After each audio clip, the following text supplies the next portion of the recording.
Bharatiya Janata party के नवनियुक्त प्रदेश अध्यक्ष चौधरी ओम प्रकाश धनखड़ जी ने उन्होंने पहले ही सबसे पहला कार्यक्रम इस पर्यावरण को, प्रदूषित पर्यावरण को बचाने के लिए अभियान की शुरुआत की है, हमारा हरियाणा हरा भरा हरियाणा।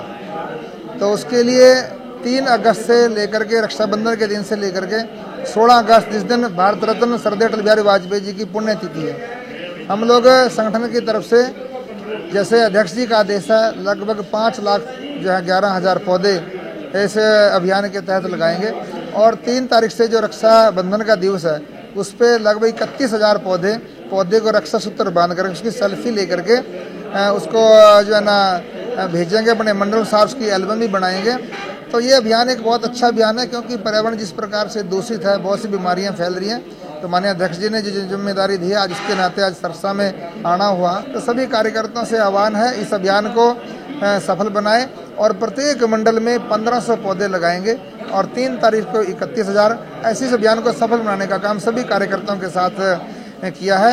और इसके तुरंत बाद जो है 15-20 दिन के अंदर ही हमारे यशस्वी जो हमारे प्रदेश अध्यक्ष बने हैं, क्योंकि वो ऐसी भट्टी से तपे कार्यकर्ता स्वयंसेवक हैं जिन्होंने ज़मीन से जुड़ करके काम किया है। कृषि मंत्री होते ही प्रदेश के अंदर बहुत से ऐसे अभूतपूर्व कार्य किए हैं।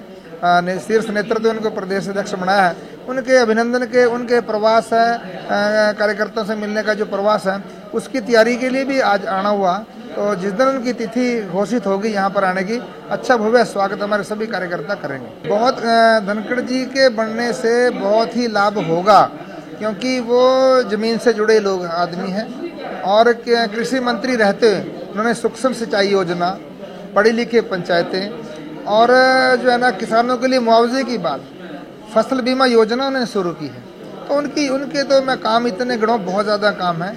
जिन्होंने जो है सफ़ेद मक्खी ने यहाँ पर फसलें खराब की, कपास की, 967 करोड़ रुपए का मुआवजा दिया। देश के अंदर सबसे बड़ा मुआवजा गेहूं की फसल बेमौसमी बरसात से खराब हुई थी, 1092 करोड़ रुपए। स्वामीनाथन आयोग की सारी रिपोर्ट जो है लागू कराने का काम धनखड़ जी ने किया। उन्होंने बहुत काम किया। मुझे लगता है ऐसे कार्यकर्ता को शीर्ष नेतृत्व ने जो प्रदेश का जो कमान संभाली है, हमारे प्रदेश के जो कप्तान बनाने का काम किया है, निश्चित रूप से प्रदेश के कोने कोने के अंदर भारतीय जनता पार्टी का काम खड़ा होगा, पार्टी का और जनाधार बढ़ेगा। और मुझे लगता है जैसे नमो मनोसंग ओम का जयकार और हरियाणा में तीसरी बार मनोहर सरकार बनने का रास्ता साफ हुआ है। ये पता का ये क्या है, लोग जो है ना, कांग्रेस के पास कोई मुद्दा तो है नहीं, लेकिन वो जानबूझ के गुमराह कर रहे हैं।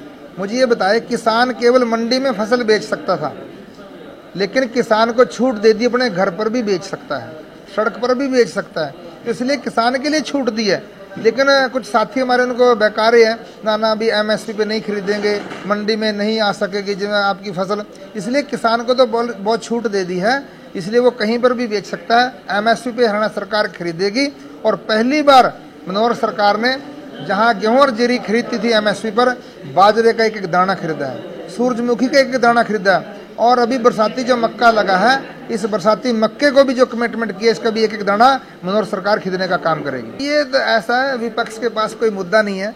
मुख्यमंत्री मनोहर लाल जी ने बिल्कुल खाली बैठा रखे हैं वो।